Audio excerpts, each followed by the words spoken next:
To say that we live in a time of catastrophe isn't to make an assertion about the imminence of tipping points, although there's now no shortage of evidence to substantiate that assertion. Rather, it's to recognise that after decades in which the future seemed to be a thing of the past, material transformations have produced a new collective political imagination, represented in contemporary art, in theory, in film, in literature. It's an imagination dominated by the threat of catastrophe, of ecological collapse, of great power warfare and nuclear annihilation, or simply of the breakdown of the modern work society with its rights and welfare. To talk of passages or pathways to a better future then might seem anachronistic, redundant even. But there's something of this modern ideal of the Alameda, the tree-lined pathway to a better future, that's still of the utmost relevance today. Not least because for many people around the world, the struggle for a better future is crucial to survival in the present. So it might be then that acting collectively to construct Alamedas provides the best opportunity today for catastrophe to be avoided or deferred. I was born in London, the child of exiles from dictatorship in Brazil and Chile. I received my early political education amid campaigns in solidarity with people living under military rule in Latin America.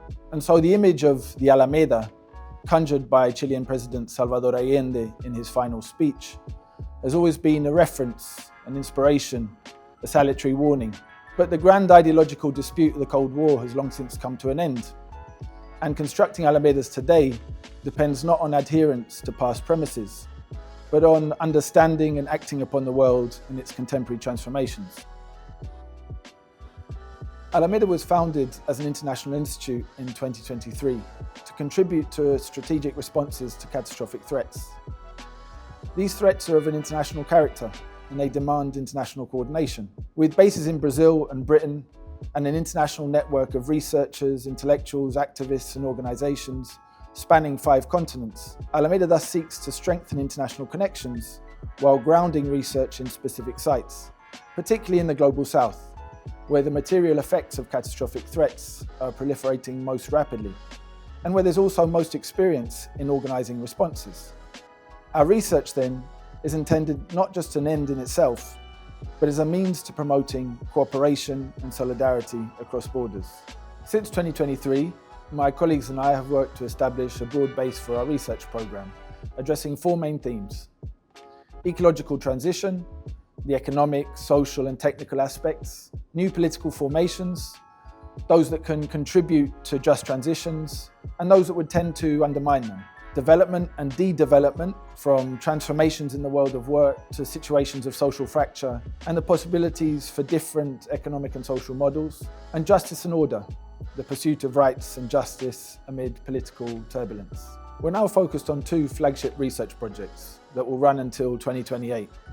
Connecting with social movements, unions and other organisations. The first is on just transitions and the political economy of climate change. How can transitions in food and energy systems in particular overcome structural challenges and produce just outcomes for those most affected? We'll develop research aimed at contributing to the democratisation of transition processes. And we'll generate evidence of the rising costs of stasis, contributing to compulsions that accelerate just transitions. The second is on sovereignty, one of the central political concepts of our moment. Exploring the dispersion of claims to sovereignty in recent times, we're conducting research on changes in international political economy and their implications for sovereignty, on digital sovereignty and popular challenges to the dominance of big tech, on the fragmentation of sovereign powers to parastate, private and criminal organisations, on new popular sovereignties, and on the repression of the sovereignty of certain peoples and states. We've got a range of exciting activities planned. Look out for the publication of articles, newsletters and working papers, a new podcast series and documentaries, public events, workshops and courses. We're pleased to work with strategic partners that share and invest in our vision. If you're interested in contributing to Alameda's work, please get in touch and join us in this next phase, building Alamedas to a better future.